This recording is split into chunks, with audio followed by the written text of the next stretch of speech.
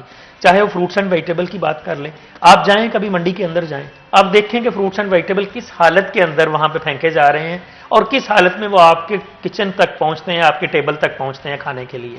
آپ دودھ کا بھی یہی حال دیکھ لیں کہ جب گائے یا بھینس سے دودھ جو ہے وہ ملکنگ کرتا ہے ملک مین، تو وہ کس ہاتھوں سے کرتا ہے اور وہ کس طرح کس بالٹی میں کر رہا ہوتا ہے اور اس بالٹی سے شفٹ ہو کے کن ڈبوں کے ذریعے کن حالات سے کس ٹیمپریچر سے گزر کے وہ دودھ جو کچھ بہت زیادہ پیریشیبل ہے آپ کے گھر تک پہنچتا ہے. اور آپ کہتے ہیں کہ آپ بینگ جو ہے وہ ہاؤس وائف کہتی ہیں کہ بس یہی دودھ پینا ہے، ہم نے جو ہے وہ ڈبے کا دودھ نہیں پینا یا وہ جو پیکٹ کا دودھ ہے وہ نہیں پینا، کیونکہ یہ خالص دودھ ہے. خالص ہونا ایک علیحدہ چیز ہے، خالص بھی ہوتا ہے وہ جو دودھ ہے پیکنگ میں، ایسی بات نہیں، لیکن وہ جو اس کی سپلائی چین ہے جو ہمارے ہاں انفارچونیٹلی موجود نہیں ہے، کولڈ چین جس کو ہم کہتے ہیں. دنیا کے اندر یہی رواج ہے کہ جیسے ہی دودھ نکلنا ہے اڈر سے تو ڈائریکٹلی اس کو چلر میں جانا ہے، چلر میں اس کا ٹیمپریچر فوراً کول ڈاؤن ہونا ہے، اس کے بعد پھر وہ جب جانا ہے اس کو پھر گرم کر کے آپ نے یوز کرنا ہے. پاکستان کے اندر انفارچونیٹلی کیونکہ چلنگ یونٹس نہیں ہیں، بہت کم ہیں، ایک ایک دو جانور والے سارے ہمارے فارمرز ہیں، ان کے پاس فیسلٹیز نہیں ہیں. گوالا ایسوسیشن اتنی سٹرانگ ہے، جو گوالے ہیں وہ اٹھاتے ہیں دودھ، اور آپ نے دیکھا ہوگا وہ برف ڈال کے دودھ کو ٹھنڈا کرتے ہیں، جو کہ انتہائی خطرناک ہے وہ دودھ کو اس طرح ٹھنڈا کرنا، ڈائریکٹلی ٹچ کرنا پانی کے ساتھ یا برف کے ساتھ. تو ہم لوگ اس پہ غور نہیں کرتے. میں نے خود کوشش کی کہ میرے گھر میں بڑی مشکل سے میں شفٹ کر پایا کہ ہم صاف دودھ، تھوڑا سا اگر فرق آتا ہے پیسوں کا، اگر وہ بھی ہم سب لوگ لینا شروع کر دیں گے تو کمپٹیشن ہوگا تو وہ اپنی پرائس کو نیچے لے آئیں گے وہاں پہ، کیونکہ ابھی تو کمپٹیشن نہیں ہے، ابھی تو مناپلی ہے، تو جو مجبوراً تھوڑی بہت کمپنیز ہیں وہی چل رہی ہیں. اب آہستہ آہستہ اگر بڑے فارمز بن رہے ہیں، بڑی کمپنیز آ رہی ہیں، چھوٹے فارمر ختم ہوتے جا رہے ہیں. اس کی ریزن یہ ہے کہ لوگوں کی اربنائزیشن کا ٹرینڈ بہت زیادہ ہے، زیادہ لوگ گاؤں سے شہروں کی طرف منتقل ہو رہے ہیں، اس لیے گاؤں کے اندر جو چھوٹے گائے بھینس پالنے والے تھے وہ کم ہوتے جا رہے ہیں. سیکنڈلی بچے ہوتے ہیں 4-5، پھر ان کی 2 گائے ہیں تو وہ ایک بھی نہیں رہ جاتی کسی کے پاس، تو چھوٹے فارمر انفارچونیٹلی کم ہو رہے ہیں، لیکن اس کی نسبت جو ہے نا کمرشل فارمنگ تھوڑی بڑھ رہی ہے. لیکن ابھی وہ اس حد تک نہیں بڑھی کہ ہمارا ابھی بھی جو اس وقت کا جو ڈیٹا ہے وہ کہتا ہے کہ 93% ہم لوز ملک چین ہے ہماری، 7% ہماری پیکج ملک چین ہے، جس میں 3% ہمارا صرف جو ہے وہ ڈبے کے اندر ہے، باقی جو ہے مختلف لوز سیمی پیکیجنگ کے اندر آتا ہے. تو ہم اس ملک کے اندر ہیں جہاں پہ 100 سال کے بعد بھی ابھی ہم دودھ کو پیک میں نہیں کر پائے پیک. ہم نے کوشش کی فوڈ اتھارٹی کے بہاف پہ، پہلے ماڈل ٹاؤن کو میں اس وقت سائنٹیفک پینل میں ہوں چونکہ، تو ہم نے ماڈل ٹاؤن کو سلیکٹ کیا لاہور کو. وہاں پہ تقریباً وہ ماڈل ٹاؤن جو ہے وہ 8 سے 10 ہزار لوگوں کی آبادی پہ مشتمل ایک علاقہ ہے جس کو ایک ماڈل بنایا جائے لاہور میں، اور وہاں پہ صرف پیک دودھ جو ہے نا وہ سیل ہو سیم ریٹ میں جو لوز ہوتا ہے. لیکن جب وہ پوری فوڈ اتھارٹی نے سروے کمپلیٹ کروا لیا، ہر چیز ہوا، تو وہ جو گوالا ایسوسیشن تھی انہوں نے اپنا پمفلٹ بنا دیا. انہوں نے کہا جی کہ یہ آپ کو لوٹنے کے بہانے ہیں اور یہ ہے اور وہ ہے، اور انہوں نے پمفلٹ تقسیم کرنا شروع کر دیے وہاں پہ. اچھا اب ان کا کیا ہوتا ہے، وہ کہتے ہیں جی اس طرح جو ہے نا فارمر مر جائے گا ہمارا جو چھوٹا فارمر ہے. انفارچونیٹلی چھوٹا فارمر ترقی کرے گا اس طرح کرنے سے، مرے گا وہ مڈل مین جو اس سے اٹھاتا ہے اور بڑی شکل میں کمپنیوں کو آگے سپلائی دیتا ہے یا شہروں کے اندر سپلائی دیتا ہے. اس کو اپنی فکر پڑ جاتی ہے. پاکستان کے اندر جتنی بھی آپ اجناس ہیں، جتنی بھی خوراک ہے، آپ کو میں نے بتایا منڈی کا بتایا، ٹماٹر فارمر سے وہ 2 روپے کلو اٹھاتے ہیں، منڈی کے اندر بندے ہمارے تک پہنچتے پہنچتے وہ 40 روپے کلو ہو جاتا ہے. آپ امیجن کریں نا کہ جو بندہ اس پہ اتنی محنت کر رہا ہے، جو ایک گائے بھینس کو پال رہا ہے، اس کو فیڈ دے رہا ہے، وہ اس کو خود 60 65 70 روپے لیٹر میں دودھ پال رہا ہے، اور اتنے میں ہی اس سے 2 روپے کا مارجن رکھ کے گوالا اٹھا لیتا ہے، اور وہ گوالا آگے 120 روپے یا 110 روپے کا سیل کرتا ہے. تو جو بندہ اتنی محنت کرتا ہے اس کو ملتا ہی نہیں. اب مسئلہ یہ آ رہا ہے کہ ہمارے ہاں جو ریگولیشنز ہیں وہ موجود نہیں ہیں گوالا ایسوسیشن کے یا گوالوں کے، اور اس لیے ان کو کھلی چھوٹ ہے. اور اس کے بعد ہمارا کنزیومر اویئر نہیں ہے. کنزیومر ہمارا یہی کہتا ہے کہ نہیں، جو دودھ وہ مجھے ڈال کے دے کے جائے گا میرے کھلے برتن کے اندر وہی خالص دودھ ہے، باقی دودھ نہیں ہے. اس کو اس کا ذہن بنا دیا گیا ہے. تو یہ بہت زیادہ اس پہ کام کرنے کی ضرورت ہے. وہ پاکستان گورنمنٹ اس وقت تھوڑا سا میرا خیال ہے کوئی سخت سٹیپ لینے جا رہی ہے، قریب منیمم پاسچرائزیشن لا اپروو کرنے جا رہی ہے، جس کے تحت صرف پاسچرائزڈ ملک ہی بکا کرے گا مارکیٹ کے اندر. لوز ملک کو بین، لیکن اس پہ وہ ڈرتے ہیں. پولیٹیکل ول ابھی اتنی سٹرانگ نہیں آ سکی کیونکہ لوگوں کے احتجاج سے ڈرتے ہیں. کتنے لوگ ہوں گے جن کے ایک ایک جانور ہیں، ان کو لے کے وہ سڑکوں پہ آ جائیں گے. مطلب اٹس اے بگ چیلنج. تو اس کے لیے ہم نے ایک ماڈل دیا ہے، وہ ہے ہب کا، ڈیری ہب کا، کہ اگر آپ 5-10 گاؤں جو ہیں ان کے اندر ایک ہب کریں، وہاں پہ گورنمنٹ کلیکٹ کرائے ملک ان کا اور پھر ان کو معاوضہ دے اور آگے خود سیل کرے، تو وہ ایک کولڈ چین کے اندر ہم لے کے آ سکتے ہیں. اس طرح ہماری سپلائی چین دودھ کی قدرے بہتر ہو سکتی ہے. لیکن ابھی تک بات پھر وہی ہے کہ ہماری گورنمنٹ کے پاس اتنی پاور نہیں ہے کہ وہ ان چیزوں کے اوپر عمل درآمد کرا سکیں. اور یہ ہمارا جتنی بیماریاں ہیں میں آپ کو آج بتا رہا ہوں کہ اس میں سے سب سے بڑی وجہ جو ہے وہ ناخالص دودھ جو ہے اس کا ہونا ہے. اچھا، اب یوزلی جو المیہ ہے وہ تو یہی ہے کہ آپ دودھ اگر آپ لے بھی رہے ہیں کہیں سے، آپ اس کو بوائل کر لیں تو اس میں سے ساری امپیورٹیز ختم ہو جائیں. جی جی. آپ ایک تو امپیورٹیز ہوتی ہیں جو آپ کے بیکٹیریا جو ہیں جو آپ کے ٹیمپریچر کی وجہ سے اس کے اندر آتے ہیں اور ڈیفینیٹلی وہ کل ہو جاتے ہیں جب آپ اس کو 100 سینٹیگریڈ کے اوپر گرم کرتے ہیں گھر پہ. ایک وہ امپیورٹیز ہیں جو اڈلٹریشن ہے. اڈلٹریشن جو انٹینشلی ایڈڈ کی ہوئی امپیورٹیز ہیں. 21 ٹائپس آف اڈلٹرینٹ جو ہیں وہ دودھ کے اندر یہ گوالاز ایڈ کرتے ہیں، چاہے وہ کارن سٹارچ کی شکل میں ہو، چاہے وہ آپ کی جو یہ جو مختلف پاؤڈرز ہیں ان کی شکل میں ہو نائٹروجن کے کنٹینٹ بڑھانے کے لیے، چاہے وہ گندا پانی ہو جس کے اندر مختلف ٹاکسیکینٹس آ سکتے ہیں. تو یہ اتنی زیادہ چیزیں، پھر اس کے اندر بلیچ ڈالتے ہیں اس کو وائٹ کرنے کے لیے. سو اتنی زیادہ امپیورٹیز ہیں اس کے اندر. 21 کائنڈ آف اڈلٹرینٹس جو ہم نے پروو کیے ہوئے ہیں ٹیسٹ جن کے. مزید بھی گفتگو کریں گے لیکن کیونکہ بریک کا وقت ہو رہا ہے، چھوٹا سا بریک لیں گے. بریک کے بعد حاضر ہوں گے. کہیں مت جائے گا ہمارے ساتھ.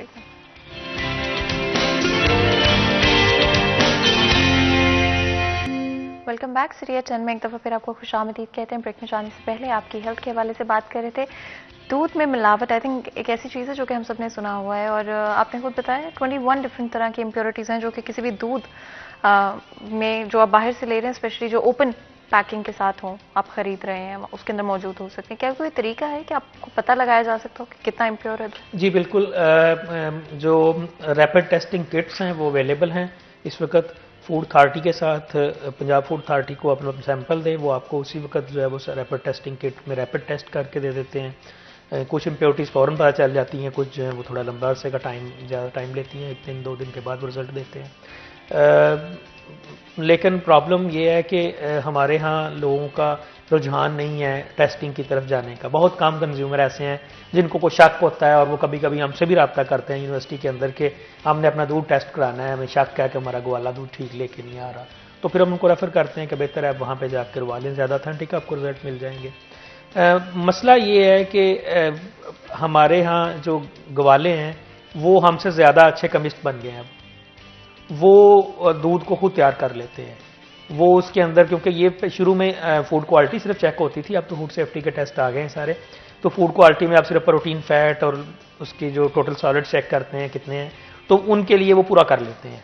وہ پہلے سے پورا کر کے ان کے پاس اپنے لیکٹو سکینز ہیں جو اسکیننگ کرتے ہیں، اتنا رزلٹ ہے وہ لے کے پھر ہی مارکیٹ میں گاڑی نکلتے ہیں جب ان کو پتہ چل جاتا ہے ہمارا دودھ جو ہے نا اس کے اتنے سالڈس پورے ہو گئے. اب دیکھیں وہ سالڈس کیسے پورے کرنے ہیں وہ میں نے آپ کو بتا دیا ہے. چاہے اس کے اندر مختلف طریقے سے وہ فیٹ ڈالیں، چاہے مختلف طریقے کے وہ سالڈس ڈالیں، نائٹروجن ڈالیں، کاسٹک سوڈا ڈالیں، وہ سالڈس بھی پورے کر لیتے ہیں. اور جب وہ مارکیٹ میں جاتا ہے تو لوگ سمجھتے ہیں کہ دودھ بڑا صاف حالت میں بلیچ کے ساتھ وائٹ کلر کا دودھ موجود ہے، جاگ بن رہی ہے. اور فیٹ اس کے اندر آٹومیٹکلی وہ ڈال لیتے ہیں، ویجیٹیبل فیٹ جو ڈالڈا گھی ہے آپ کا وہ ڈال کے، تو وہ سستا ہوتا ہے تو وہ ملک کی فیٹ پوری کر دیتے ہیں. تو یہ خیر بڑے کمپلیکیٹڈ اور بڑا گمبھیر ایشو ہے، اس کے اوپر بڑے عرصے سے کام ہو رہا ہے، لیکن بہت بدقسمتی ہے. کل ہی ابھی میں نے ایک بلکہ اسلام آباد میں سیف ملک کے اوپر ایک پاکستان ڈیری ایسوسیشن کا سیمینار اٹینڈ کر کے آیا ہوں. تو اس میں پریزیڈنٹ صاحب بھی بلکہ آئے ہوئے تھے، الوی صاحب بھی، انہوں نے بھی اسپیچ تو بہت کی کہ ہم اس کے اوپر جو ہے نا ارجنٹ کچھ نہ کچھ کرنے جا رہے ہیں. لیکن آئی ایم سوری ٹو سے کہ بہت مشکل ہے اس کے اوپر، اتنا زیادہ آسان نہیں ہے کام اس کے اوپر. میں نے خود میٹنگز اٹینڈ کی ہیں گولا ایسوسیشن کی، اینڈ اب کل چیئرمین پنجاب فوڈ اتھارٹی نے بتایا ان کا جب گولا ایسوسیشن سے میٹنگز کی اور بالکل کنکلوژن کی طرف لے کے جا رہے تھے تو ان میں سے ان کا جو پریزیڈنٹ تھا اس نے مجھے اینڈ پہ عجیب لاجک دیا. اس نے کہا جی آپ ایسا کریں کہ ایک گلاس دودھ کا پیکج ملک سے لے لیں، ایک گلاس دودھ کا ہمارے کھلے دودھ سے لے لیں اور ایک بلی کے آگے رکھ دیں، دیکھ لیں وہ کون سا دودھ پینا چاہتی ہے. اب مجھے بتائیں جب جہاں پہ سوچ کا لیول یہ ہو کہ ایک کیٹ جو کون سا دودھ پسند کرے گی پینا، وہ اس کو منہ نہیں لگائے گی، اس کو پیے گی جی صرف. تو یہ ان کی تھنکنگ کا لیول ہے جو بزنس مین ہے. اور یہ بزنس مین چھوٹے نہیں جن کا میں کہہ رہا ہوں، یہ شاید بڑی بڑی کمپنیوں کے جتنے بزنس مین ہیں یہ گوالا ایسوسیشن جو چلا رہے ہیں، یہ ایک دن میں 50,000 ہزار لیٹر دودھ ٹریول کرواتے ہیں. اور یہ مافیاز ہیں اور ان مافیاز کے ساتھ ٹکر لینا گورنمنٹ کوشش کرتی ہے، پیچھے ہٹ جاتی ہے. اب بتائیں جب پنجاب فوڈ اتھارٹی جیسا محکمہ ماڈل ٹاؤن کے اندر کامیاب نہیں ہو پا رہا، ان کے اگینسٹ انہوں نے جا کے پمفلٹ وہاں پہ تقسیم کر دیے گھروں کے اندر، تو پھر آپ کیسے سوچ سکتے ہیں کہ کس طرح ہم کامیاب ہوں گے؟ یہ اس طرح کے ایشوز ہیں، یہ پولیٹیکل ایشوز ہیں. اس کے اوپر میرا خیال ہے سارے اسٹیک ہولڈرز کو مل کے بیٹھنا چاہیے اور سب سے زیادہ امپورٹنٹ کنزیومرز کو بیٹھنا چاہیے. جب تک ایک کل ہمارے پروفیسر ڈاکٹر محمد علی صاحب ہیں غازی یونیورسٹی کے وائس چانسلر نے بہت اچھی تجویز دی ہے کہ فوڈ سیفٹی اویئرنیس جو ہے وہ ہر بندے کو ہونی چاہیے. اس کے لیے ہمارے جتنے بھی انڈر گریجویٹ کورسز ہیں، چاہے وہ ایم اے اردو ہے، چاہے وہ بی ایس فزیالوجی ہے، بی ایس ایگریکلچر ہے، یا even B S chemistry physics ہے، ان کے اندر ایک کورس کو لازمی کر دیں بچوں کے اندر فوڈ سیفٹی کا. فوڈ سیفٹی کا کوئی 2 کریٹر کا 1 کریٹر کا کورس ہر بچہ 4 سال کی ڈگری میں پڑھ کے نکلے تو ایٹ لیسٹ وہ اویئر تو ہو فوڈ سیفٹی کے بارے میں جنرل کنزیومر کے طور پر. تو اس طرح پھر ہم کچھ بہتری لا سکتے ہیں، کیونکہ ہماری یونیورسٹیز ایسی جگہ ہیں جہاں سے ہم نالج کو جو ہے وہ سپریڈ کر سکتے ہیں لوگوں تک. اپنی حد تک ہم کوشش کرتے رہتے ہیں، کیونکہ میں فوڈ سائنس کا ہی ایڈ ہوں اور ہم فوڈ سیفٹی کے سیمینارز کرواتے ہیں.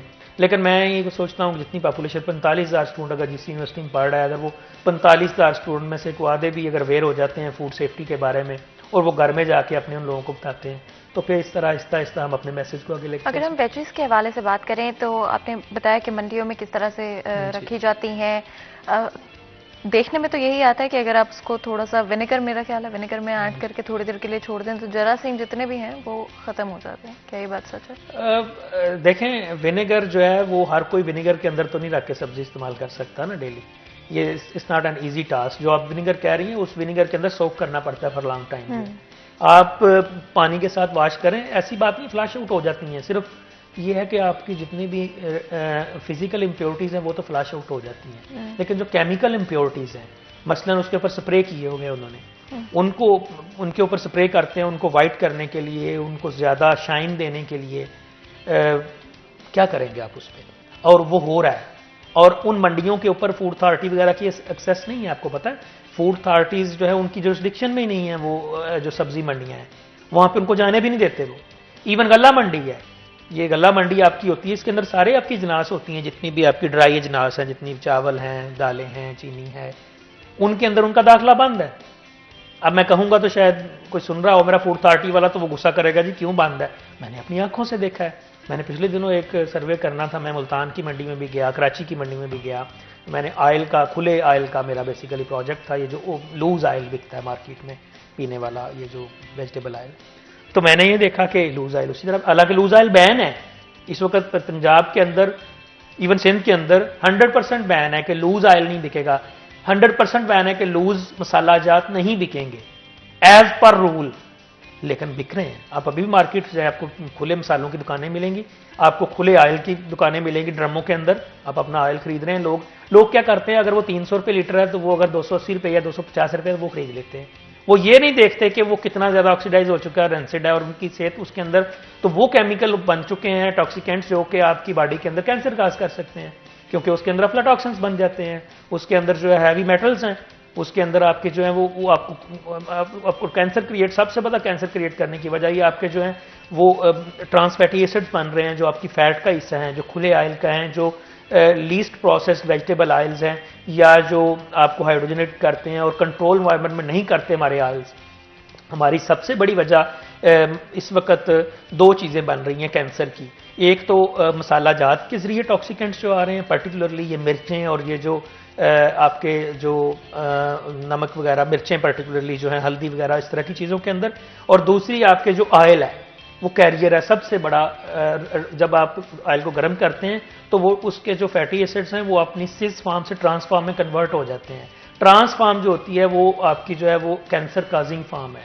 ٹرانس فارم اب 0% ٹرانس آپ نے دیکھا ہوگا کہ 0% ٹرانس کے ساتھ ہے، وہ لکھ دیتے ہیں اس کے اوپر، لیکن اگر آج ان کا ٹیسٹ کرا لو تو آپ کو percentage of trans fatty acid پتہ چل جائے کتنی ہے. تو یہ ہے کہ مارکیٹس کے اندر ان کا کنٹرول نہیں ہے. میں نے ان سے پوچھا کہ آپ کا فوڈ اتھارٹی والے یہاں پہ آتے ہیں؟ تو انہوں نے کہا کہ نہیں، ہمیں مارکیٹ کمیٹی دیکھتی ہے. اب مارکیٹ کمیٹی کے پاس نہ ایکسپرٹیز ہیں، نہ فوڈ کی کو پتہ ہے ان کو ٹیسٹنگ کا، نہ مارکیٹ کمیٹی کے فوڈ انسپیکٹر اس طرح کے ہیں. اب جو فوڈ سیفٹی آفیسرز ہیں ان کو وہاں جانا ہی بند ہے. تو آپ امیجن کریں کہ ہماری جو میجر خوراک ہے، اس طرح فلور ملز ہیں، ان کے اندر ان کا داخلہ انفارچونیٹلی بین ہے. وہ بھی ہماری میجر ایک خوراک ہے اس کے اندر. تو جو ہم میجر جو ہماری کہہ لیں کہ ہم اسٹیپل ڈائٹ لیتے ہیں اسی کے اندر ہی یہ پرابلمز ہیں. تو پھر ہماری صحت یا سارا جو ہے نا، پھر یہ فارمیسیاں بڑھیں گی اور بڑھتی جائیں گی. آپ نے دیکھا نا کہ جہاں پہ کہیں ایک میڈیکل سٹور ہوتا تھا ملت چوک کے اندر آپ کے پاس، اب یہاں پہ 10 فارمیسیز بنی ہوئی ہیں. آپ عزیز فاطمہ والے اپنے روڈ پہ چلے جائیں، آپ کو 50 فارمیسیز اور ہاسپٹلز ملیں گے. سو بیسیکلی انسان کی زندگی تو بڑھتی جا رہی ہے دوائیوں کے ساتھ. آبویسلی لانگیوٹی آف لائف جو ہے وہ پوشیدہ ہے دوائیوں کے ساتھ، اس لیے کہ وہ لمبا کر دیتی ہیں لائف کو، لیکن کوالٹی آف لائف ڈیٹیریٹ ہو گئی ہے. سو کوالٹی آف لائف خوراک سے رہنی ہے. Prevention, $1 spend on prevention will save $100 on curing. $1 اگر آپ گورنمنٹ لگا دے پریونشن کے اوپر تو $100 جو کیورنگ پہ ہے فارمیسی کے وہ بچ جائیں گے. لیکن یہ باتیں اگر پہنچ جائیں ان تک، اور اگر وہ ہم بیٹھ جائیں اکٹھے سارے مل کے جتنے اسٹیک ہولڈر ہیں. ابھی ہم نے پرپوز کیا فیصل آباد کے اندر، میں نے ابھی 3-4 دن پہلے فلوٹ کیا آئیڈیا کہ ہم 1 ہیلتھ گروپ بنائیں، جس میں فوڈ کے لوگ، نیوٹریشن کے لوگ، ایکسرسائز کے لوگ، میڈیکل کے لوگ، ہم ایک ہیلتھ کا ایک گروپ بنائیں جس کے اندر ہم ان مسائل کو جو ہے وہ مطلب ان کا کو حل تلاش کریں، اور اپنے شہر کے اندر جو ہے نا وہ ایک ایسا ہیلتھ ریسرچ گروپ بن سکے جو آگے کام کر سکے. لیکن انفارچونیٹلی ہمیں ہر بندے کو تو پیسے کی پڑی ہے. مجھے بھی یہ ہے، مجھے تنخواہ ملتی ہے، بس ٹھیک ہے، مجھے اس سے کیا غرض ہے. لیکن یہ مجھے نہیں پتا میرے بچے نے جس معاشرے کے اندر زندہ رہنا ہے اگلے 30-40-50 سال، مجھے اس کو بہتر بنانا ہے. اور اگر یہ ول ہم میں اور یہ ہم میں نہیں آئے گی نا آنرشپ، تو میں آپ کو بتا رہا ہوں کہ اس طرح کے کرونا اور اس طرح کی ساری چیزیں یہ چلتی رہیں گی اور پوری دنیا ہی اسی کا شکار ہے. بالکل، بہت بہت شکریہ آج ہمیں جوائن کرنے کے لیے. بہت ہی امپورٹنٹ ایشوز کے حوالے سے ہم بات کر پائے. بہت ضروری ہے کہ فوڈ اتھارٹیز کی طرف سے ایکشن لیا جائے، میک شور کیا جائے کہ عوام تک جو کھانے کی بیسک چیزیں ہیں، جو اسٹیبل فوڈز ہیں، ایٹ لیسٹ ان کو تو امپیورٹیز سے پاک کیا جا سکتا ہے. ایک دفعہ پھر آپ کو بہت بہت شکریہ ادا کرتے ہیں. یہاں پر ایک چھوٹا سا بریک لیں گے، بریک کے بعد حاضر ہوں گے. کہیں مت جائیے گا، ہمارے ساتھ رہے گا.